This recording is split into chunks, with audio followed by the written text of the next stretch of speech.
Môre geliefde, welkom saam met my op hierdie pragtige Sondagoggend. Vanoggend se woord is konsekwent. Kom ons kyk wat Paulus vir ons in Filippense 3 sê.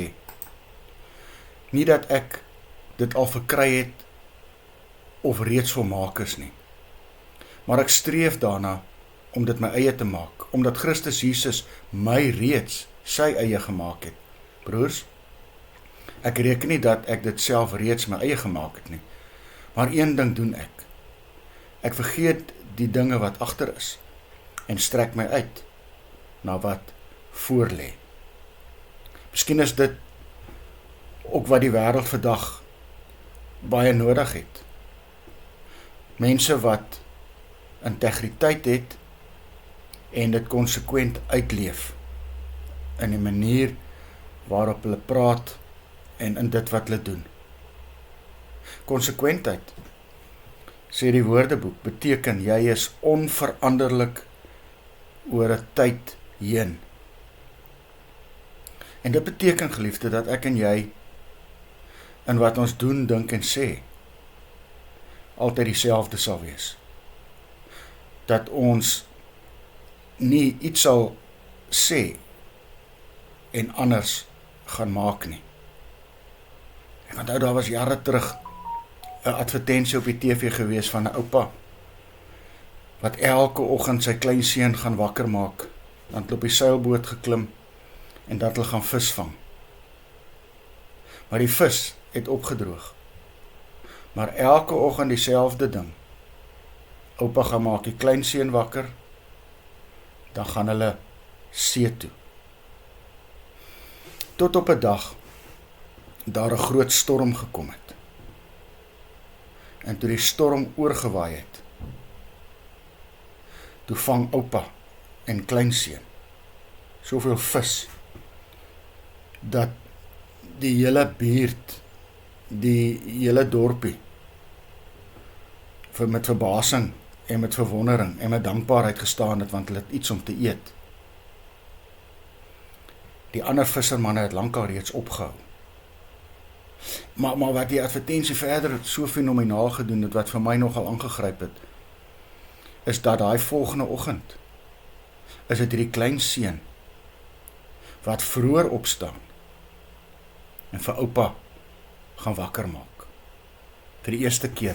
Sien geliefde, wanneer ons konsekwent leef, dan leer mense, en sien mense, wie ons is en wat ons doen. En dan kan hulle in terme van gisteroggend se boodskap sien dat ons hoor wat God van ons vra.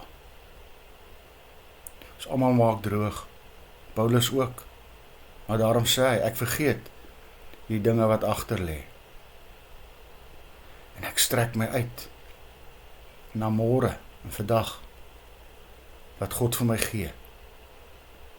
En ek doen wat God van my vra. Want dit is op hierdie fondamente waar God my en jou gered het.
Here Jesus, help my om konsekwent te wees.